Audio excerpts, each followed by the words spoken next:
نعرہ لگے گا لگے گا نعرہ لگے گا لگے گا نعرہ لگے گا اب یہ ہر جگہ صحابہ واہ گلشن گلشن سہرا سہرا واہ صحابہ واہ صحابہ واہ صحابہ واہ صحابہ واہ صحابہ واہ صحابہ واہ صحابہ واہ صحابہ واہ صحابہ واہ صحابہ واہ نعرہ لگے گا اب یہ ہر جگہ صحابہ.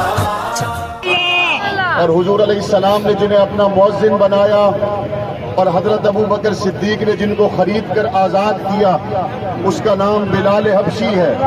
آج یوم ابو بکر صدیق کے موقع پر ہم نے سرگودا روڈ جس کا پرانا نام آدھی وال چوک تھا اس کا نام سیدنا بلال حبشی چوک رکھ دیا. اور آقا دو جہاں پر ابو بکر اور بلال حبشی کا سب کچھ قربان تھا. اور صحابہ کرام تو وہ لوگ ہیں جن کو صحبت مصطفیٰ کی وجہ سے عزت ملی تھی.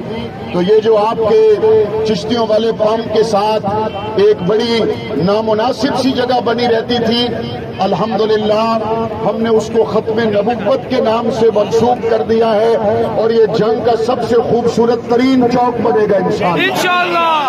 ہم جس راستے سے سفر کر کے آ رہے ہیں میرے ساتھ اہل سنت والجماعت سنی علماء کونسل کے صدر حافظ محمد خالد صاحب، سیکرٹری جنرل قاری محمد رفیق صاحب اور دیگر ہمارے احباب موجود ہیں. آپ تمام کو پتہ ہے پچھلے سال 22 جمادی الثانی کے موقع پر جب آپ تشریف لائے تو یہ روڈ اس وقت بن رہا تھا اور آپ کو درمیان کے راستے سے جلوس کو گزار کر جانا پڑا تھا. میں نے پچھلے سال 22 جمادی الثانی سیدنا ابو بکر صدیق رضی اللہ تعالیٰ عنہ کے اس کارواں میں چلتے ہوئے اللہ تعالیٰ سے یہ وعدہ کیا تھا انشاءاللہ ثم انشاءاللہ آنے والے وقت میں اس شاہ کے صحابہ جب اس روڈ سے گزریں گے تو روڈ بن چکا ہوگا. اور آج اس روڈ کا افتتاح کرنے کے بعد اس روڈ سے سب سے پہلے جو لوگ گزر رہے ہیں وہ غلامان ابو بکر صدیق. یہ شہر علی کے اکبر کے غلاموں کا شہر ہے، یہ شہر فاروق اعظم کے غلاموں کا شہر ہے.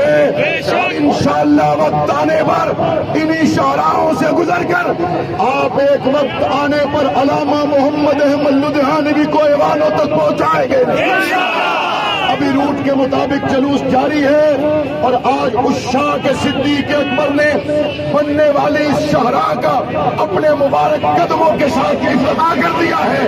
اس پر سارے اس شاہ کے صحابہ کو مبارک.